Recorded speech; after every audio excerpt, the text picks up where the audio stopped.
Nyasaye maduong' erokamano gokinyi sani mokelo thuolo mondo wawuoye wachne. Nyinga gini Bishop Samuel Maroche, an wudo gola, aja Sembo Kanyakala. Adwa nasom muma e buk mar Mariko 16 chaki 3 kanyo. Muma wacho niya, to kane pod gin eyo gidhi ne gipenjore niya, ng'ano ma ang' nong'iel nwa kidi molor godho liel. To kane giting'o wang'gi ne gineno ka kidino oseng'iel dire. Kane obedo ni ne kata obedo ni ne en kidi maduong' ahinya kamano, kuom mano ne gidonjo e bur mi ginwang'o wuowi moro morwako kandho marachar kobet e bath bur korachwich, mi gibuok ahinya. To wuowi no nowacho nigi niya, kik ubwogi, ang'eyo ni udwaro Yesu ja Nazareth manyocha ogur e msalaba. To osechiero oonge ka. Neuru kaeri e kama nyocha gikete. Koro dhiuru unyis jopuonjrene kaachiel gi Petro niya, otelo nyimu odhi Galili, kendo ubiro nene kuno kaka nowachonu. Apako nying Nyasaye manyalo gik moko duto. Apako nying Jehova mochiwo thuolo ni mondo wuoye wachne. Ing'eyo malong'o ni Yesu nomaki manosandi. Ei sandno nochwade, noyanye, nong'udh kuom olawo,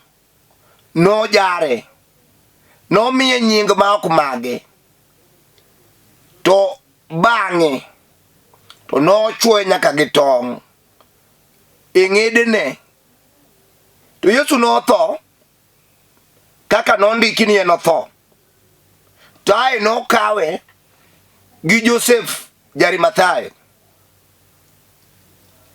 to kawe gi Nikodemos, to tere kar yiko, bur mosekuny mapok oyikie ng'ato. Nokaw ringrene moketi e burno, mokaw kidi maduong' mapek, to ng'iel mondo odin dho bur. Kosedino to joka nong'eyo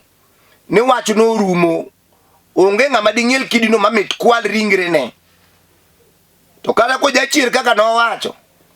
kieto chier e yie kuno, to kaka dowuog oko onge. To we wachni gima notimore. Bang' ndalo 3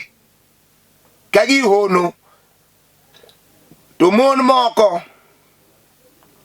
kamoting'o Maritha gi mine manohero Yesu ne giwuok kar gugwen mondo gidhi wir ringre Yesu gi mo mang'we ng'ar, bondo ringre Yesu kik kethre kata kik tow piyo. To kane gichopo e burno, machiegni gi burno, to gineno ka dho bur onge, kidi manoketie maduong' ong'iel ni e bathe. To kaka mon mathuondi ne gidonjo, to girado gi rawera moro matin morwako nanga marachar, to wuoyo koni gi nang'e nodwaro Yesu manogur motho, manyocho yika osechier, mae kama ne jogo kete ringrene to onge. Dhiu Galili mondo urwad kode kaka nowachonu. Apako Nyasaye maduong' mar yuoro. Ing'eyo ni lengo madwana wuoye sani en chuny mene jogo keto go ringre Yesu kare mondo ike. Ne lengo gi en achiel, ni ok owuogi e burno, to be onge ng'ama nyalo yawo dho burno magol ringrene ne oko. Tiende ni onge ng'ama nyalo kwale nen kidi modhiri gi yowuoyi mabad gotimo bati ka ji ogolo chik malo, ruoth ogolo chik, jotelo madongo mag Roma mawuotho gi ruga e yuothogi be nogolo chik, jatend polise be nogolo chik, nyaka magami, nyaka ji e suka ni kuno nogolo chik ni kidino nyaka yudno pek maonge ng'ama nyalo gole kanyo. Yowuoyi nodhire mondo odir dho burno gi rambe rambe, en gimogur odhir ka yowuoyi ogolo agogi oko. Kidi pek makati kel matinga marora to ok nyal dhire mapiyo. Ne gin gi lenga achiel ni kik Yesu ja-Nazareth manowacho ma ji owinjo gi ite ni bang' ndalo adek obiro chier, kata ochiere ne ibur kuno to kik yudno wuok oko. To ka ng'ato dipar nowuok gi oko mondo ogol kidino e dho bur bondo ringre Yesu kwal, mano bobare. Tapako teko maduong' mar Yesu ja-Nazareth mar polo. Kata ne jogo timo judi gigo mokawo kidi oketo e dho liel, gitimo nono, timo nono. Bang' ndalo adek polo nodhiro kidino oko mokete tenge, to Yesu ja-Nazareth ochier adimba mowuok modhi, mananga manorwako marabola ema noyud kodong' kanyo. Odinne to pod owuok odhiyo gi teko Nyasaye. Sama wuoyo ni mama kata dichuo mosiepna, ang'eyo malong'o ni bur manokunyni mar ura mararan mar kwame dalau kanyo maonge dhi mbele to onge dok chien, ichung' kar tiendi, oketi bur iling', ichalo maiti motho, ionge geno ni ok inyal wuoke. Kawuono nitie Yesu biro yawo dho bur oko, biro ng'ielo kidino. Kata odini osiepna ni tho kidhier, oketie bur mar jomotho kodhier. Ngimani king'iyo chalo gima onge kar wuok, isetemo dwaro kar tony to din te dho buche miwuokgo ma tony otamore, oketie kite madongo, kite mar ran, kiti mar kuo, dongi neno gi wang' tar e kidi modino dho kanyo kaki wuog onge. Apako Yesu, sibuo madhor Juda, simba manitie, apako ja-Nazareth, apako jal-moloyo. Kata osedini gi wet anyuola kata juoga madala umakoru oyang'e diel gi dhiang' ma ji omadhe wen gi rebo, kiwacho ni ya isoma soma to kuma somo dhi terie onge. Adieri sedwaro tich matindi duogo, ondiki chwako kong'o gi moni ti aora, ngimani okethore, odinni ok inyal wuok oko. Samoro in nyako, sama ne a piny ne a gi del mane gi chia, jogweng' wuoro anyar ng'ane ni to ber, mae to dichuo manu kendi noyudi nyako number 1, ato dongi neno ng'uono gi yawi mari mani age imamau odin gi kidi maduong', ok onyal wuok madhi nene. Eto dongi neno beto ni ber tigo kanye, dong neno kigoyo chandruok, igowe ywak kod muodo lak, ionge kwe, tedo tidhiyo kadagi, to dongi neno kigoyi pile, tiriembi pile, tiyanyi madendi mane ber ogoyo kirange. King'iyo nyako mane lando kuonde moko rotenge sani e dende, osiko ywak, pi wang'e no e chiembe mochamo, nikech ang'o? onge kako wuogi e chandruogno dhod wuok odin gi kidi maduong' tapako Yesu biro ng'ielo kidi noko tuong'o dog ni simba madhod Juda manyakwar obed manyakwar Jesse wuoyo kodi dichuo dongi neno kodinore onge itemo isetemo gasoya mondo nyathini ondiki pesa migologo ichamo malal iseuso puodho manowigo eka par bondi neki nyalo yombo kech opodo dugo makia maka kata ot midake sani inyalo uso nikech in gi rem otamre onge odin dhoranga odin dhot kod kidi maduong' gi jasiki odin gino gi jasiki kitemo ni golo wiyi to yudo kidi maduong' to onge wach Yesu ja Nazareth badi otimo nyinyo obiro dhiro kidi noko dwaro jachir mawacho da biro muomo kidi nie biro luongo jal malaye abiro luongo tinga abiro luongo komeko biro make magole oko abiro wuok oko Yesu nyalo luongo dog ni simba madhod Juda luongo dog ni nyakwar Jesse awacho niya ing'eyo gik mang'eny idwa ni tim tichalo ng'ama olorne ot moro matin madundo gigi ok timre maber in ng'at achielni kipuro to puothi tho ing'at achielni kinyuol nyithindi tho ing'at achielni nyithindo minyuolo irundo ing'at achielni idong' kiywak dalo tamigoyo pod in kawuoru kakiwuog onge puodho onge in ng'at achielni iywak ni nyithindi e gweng' ni moko jokuoye in ng'at achielni jachien oluori motuoti onge kamiwuok go kidi oket maduong' onge kakia to dwaro Yesu ja Nazareth nyalo ng'ielo kidi noko kato duong' matalo go tuma Yesu nyalo ng'iele oko apako Nyasaye maduong' apako kingi mar lweny apako thuon apako sibuor madhod Juda manyakwar Jesse apako kingi kidi minena weno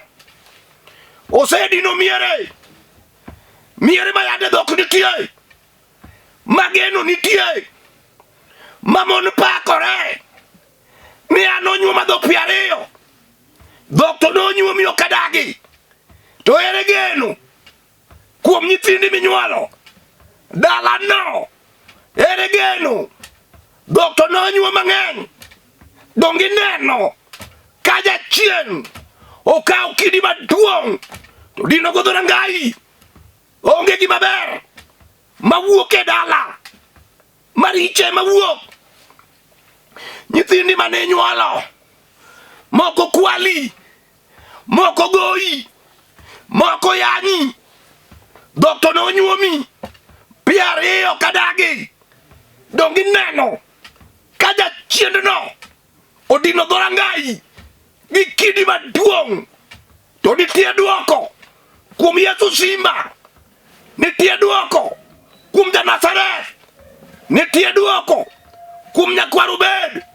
nitie duoko kuom Yesu nitie duoko kuom Alfa gi Omega nitie duoko kuom warruok nitie duoko apako Nyasaye maduong' kawuono nyalo yudo duoko osiepna nyalo yudo duoko miwachna adiera kidi modinona ni kawuono Yesu ong'iele modino ni chuora onge maendeleo gik mwaseng'iewe ot emwakaw wauso Yesu no anyalo luonge ng'iel kidi ni oko samoro en tuo onge ngima odino ni osiepna item ni bet mangima ochako ketie lo ohono kuomi tuoche magalagala in ng'ata chielni in gi tuo sukari ng'ata chielni in gi tuo pressure ng'ata chielni in gi alsa ng'ata chielni in gi ura mar neko mar wich maludhore in ng'ata chielni ionge geno pesa onge dongi neno kadora ngai monego gik maber wuogie engimani onego idag maber jachien oloro gi kidi maduong' onge ber onge ng'uono to Yesu simba nyalo golo kidino sani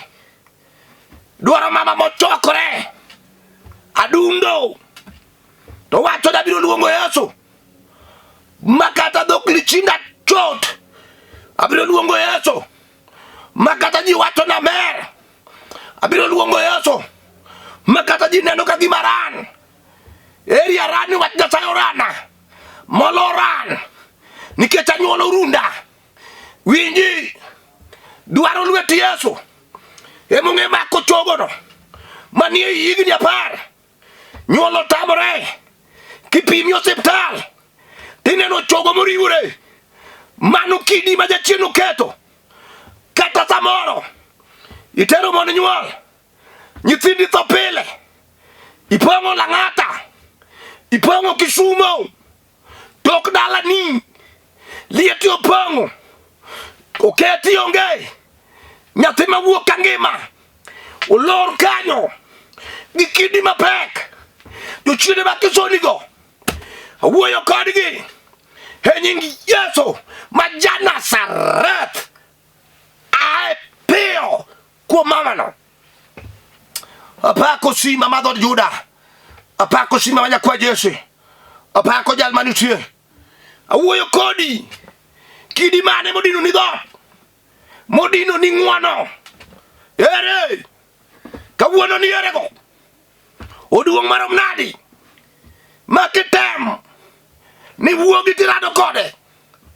e dhodi e ngimani e dalani kari mar tich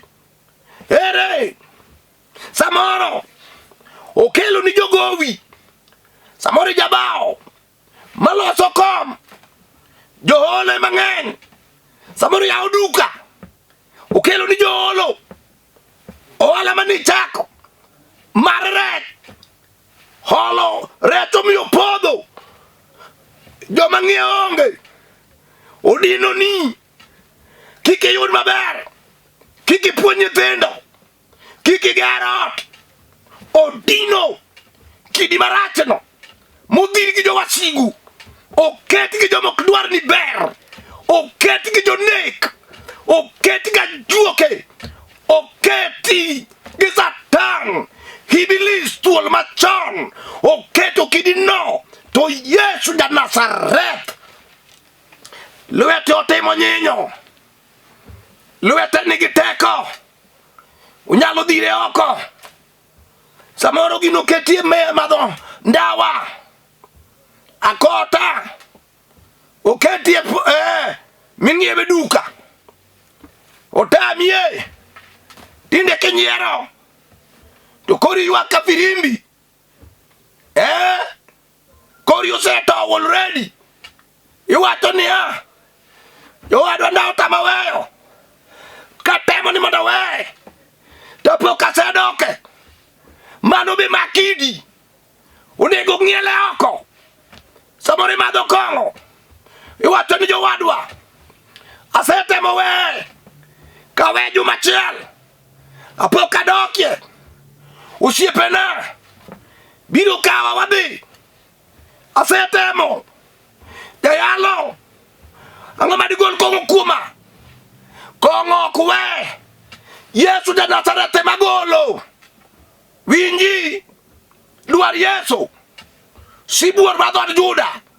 ma nyakwar Jesse kok twaro matek Kidi wuok mar kongo mar rad mar urano wuok e ngimani minne ka jam uri mar polo olimi gi tekone maduong'. Apako Yesu, apako chiro lotho, apako keu Jehudi, apako jal mang'ike ng'eny, apako jal maduonde wuok aora, apako jal ma wiye otimo rachar, apako jal ma wang'o timo thole, makome mobeti machi mawuokie kamol kaora, Daniel oneni ka nangani rachar, apako jal manigi ng'uono, apako Yesu, jal ma humbe lach, onge Kidi mosetame ng'ielo, nyaka manoketni owuon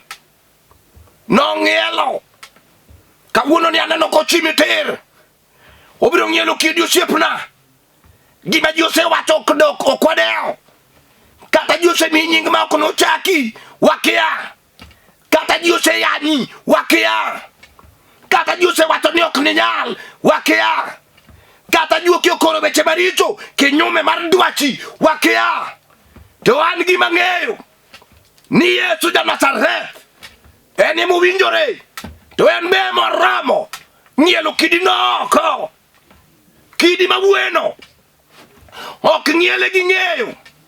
ok ng'iele gi pesa, ok ng'iele gi somo, ok ng'iele gi duong' mar del, ing'iele gi Yesu. Ng'amo ng'eyo Yesu, ng'amo chamo Bwana ja Nazareth nyalo wacho niya, Kidi manie mbelena ae piyo e nying Yesu ja Nazareth. To Kidi ng'ielrea ka onge Yesu ok ibi tobwa, awacho ni nono. Apako swan, apako simbano, apako jal manitie, osiepna ji osetemo gi lemo, lema ok nyal. Kaw Yesu ibed gi ngimani, tikoni Ruoth kochakre kawuono, gode ma mbelena, kite madongo moketi, ng'iel achiel kachiel, ubed mar dhier moketa, achiebo nyaka gik moko nega cham, atamo gik mojwang', ringi kam kalo, mibule tok ndara, makia kata en mar guok, dhier oketa atamo, inyalo dagi, kodo jachiend dhierni, Kidi modino nano, kawuono Yesu gole oko, awuoye Yesu, jal manyalo, sibuor madhod Juda, jal ma polo ng'eyo, nam ong'eye, lo mawuothi ong'eye, kute matindo gi madongo ong'eye, le ma e thim ong'eye, iluongo ni simba kotwaro. Kidi ng'ielore kende, notwaro ka en e bao Kalvari malo, chieng'o no ondike muma, liete nobarore, lwendni nobarore, gode notetni. To Yesu no ema wuoyo sani, kapo nitie Kidi modino ni osiepna, ok inyal somo, idhi tamachiel yweyo, tamachiel yweyo. Kidi no manodino ni jodalau mondo kik som, inyalo luongo Yesu ong'iele oko, isom, itiek sikul osiepna. Lekni mane ibleko, chino dino maler, o leko ok nyal dhi mbele, gik mane ipango, chino mako mobete, odino gi Kidi maduong', Luandai modino go, to nitie kit Sayun, mako podhe Kidi no to nyongre matindo. Yesu ja Nazareth, adwa nalamni osiepna mokaw Kidi ma jochiende okaw Kidi, odine wechene, yari abadi kuchimo tibitir, awinjo kamut Nyasaye osechwaka mondo alamni e nying Yesu Kristo ma ja Nazareth, Nyasaye maduong' mar nditi, Nyasaye chono Nyasach nyalo, were aluongi nyakalaga, riebadi kum kijana no, riebadi kum miyo no, riebadi kum nyako no, riebadi kum jaduong no, moneno ka gik motimo onge ma succeed, jachieno dino gi kidi maduong', riebadi kiria kidi no tir, gol kidi no oko ja Nazareth, gole oko, apako Yesu, apako simama dho Juda, apako nyakwar Jesse, gol kidi no oko, kawuono mama no yudi yweyo, wuog oko, dichuog no, api wuog oko, bondo ne, apako Yesu, Nyasaye manitie, parna jaoda, Marcelin Wasiali, kanie piny Nairobi Kabiria, iparna Amos, mawuod Dera, kanie piny Kabiria, iparna JMC, mawuod Kanyamwa, kayalo wach Nyasaye piny Ng'ando, Nyasaye maduong', iparna jolweny, Nyasembo, Manyawera, kanie piny Kibera yalo injili, iparna Chief Apostle Orwa, kanie piny Kibera, parna jolweny, parna Nyakayubu, mawuod Nyakach, Kandaria, kayalo injili piny Kibera, Nyasaye maduong', parna jokupa, kanie piny Kibera kanyo, jove timono, alami Nyasaye, nikech ija adiera, tuong God pak, geloch gi teko, udog ni nyaka chieng', e nying Yesu Kristo Ruodhwa, amen. Awacho niya, samori nena, to in kod dwaro, ineno ka kidi moro dino ni, ka kidhiro ko onge, mae namba makigoyo, ibiro tudri koda, ang'enya sata mawuene, obiro gole oko te, mae namba na, 07 400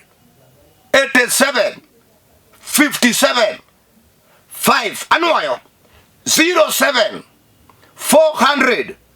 87 57 5. Kigo namba no kiyuda kum joma nyalo dwaro bire kanisa mondo walem kodgi kolure gi wach ma en go. Mae yo mibiro luwo. They can come. Kao mitoka namba 38 32 I mean 32 ken kon kanyo obed KBS kata City Hopper keli nyako Olympic stage Kibera penja gona simono takawi gi kanyo kata idhi railways tikao matatu namba boru to keli nyaka Kibera ka timo kamano to wanalam kodi Nyasaye no timni ngono. Shalom, shalom, shalom.